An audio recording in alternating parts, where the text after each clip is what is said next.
गोस्वामी तुलसीदास जी ने रामचरितमानस में ये लिखा कि नैनन संत दरस नहीं देखा, लोचन मोर पंख कर लेखा।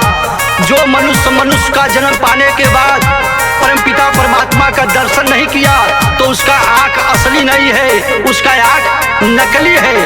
ईश्वर के दर्शन के बिना नकली है सबकी अखिया, नकली है सबकी अखिया। ओ ईश्वर के दर्शन के बिना नकली है सबकी अखिया, नकली है सबकी अखिया।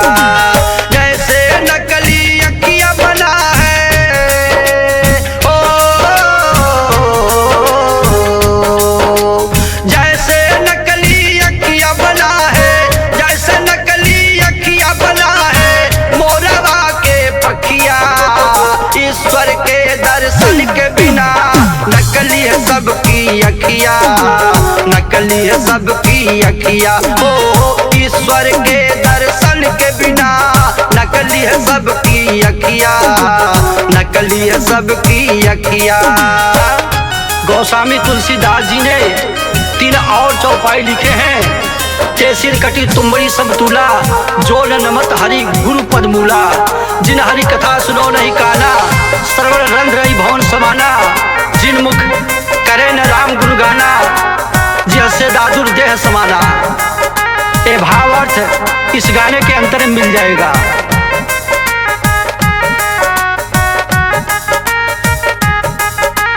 ये सर भी नकली है गर झुके न गुरु के चरण में, ये कान भी नकली है गर लगे न गुरु के वचन में।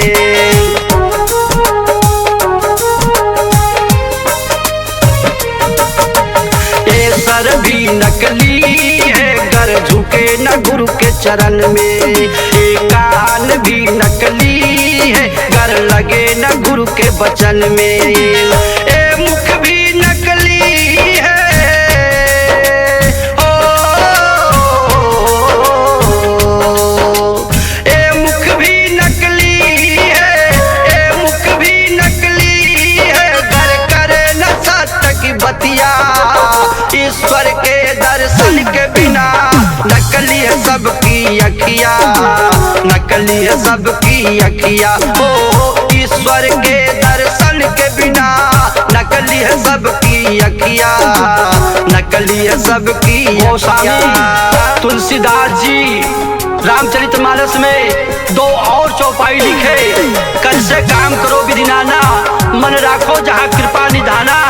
आवत के हर्षत रही नैनन नहीं सने, और तुलसी वहां न जाइए जहाँ कंचन बरसे में। ये भावार्थ इस गाने के अंतर में मिल जाएगा। ये हाथ भी नकली है गर करे न किसी को दान, वो दान भी नकली है दान देकर करे जो अभिमान।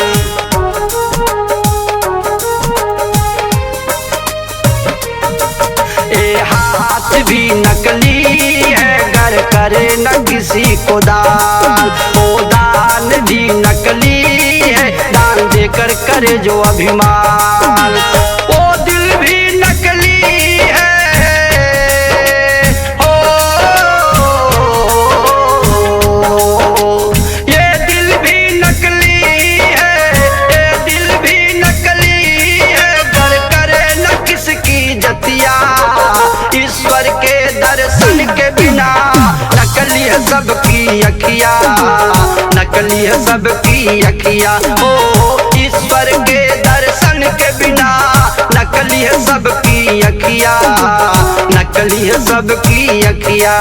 गोस्वामी तुलसीदास जी 2 और चौपाई लिखे।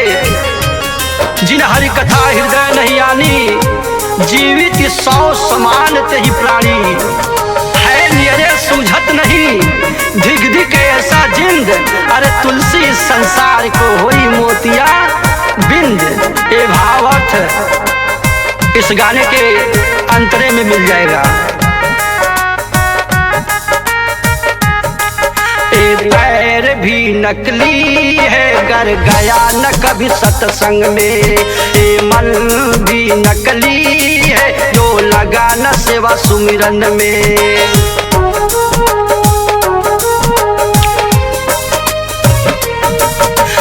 पैर भी नकली है गर गया न कभी सत्संग में, ये मन भी नकली है कर लगा न सेवा सुमिरन में। भक्ति बिना कृष्णा अनुरागी हो, भक्ति बिना कृष्णा अनुरागी, भक्ति बिना कृष्णा अनुरागी मानो बजिंदा लसिया।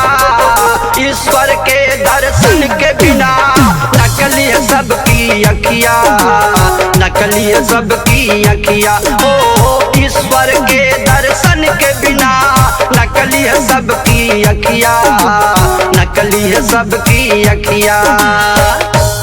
जिसको परमपिता परमात्मा का दर्शन करना हो वो निरंकारी मिशन में चले जावें, उन्हें मात्र एक पल में परमपिता परमात्मा का दर्शन हो जाएगा।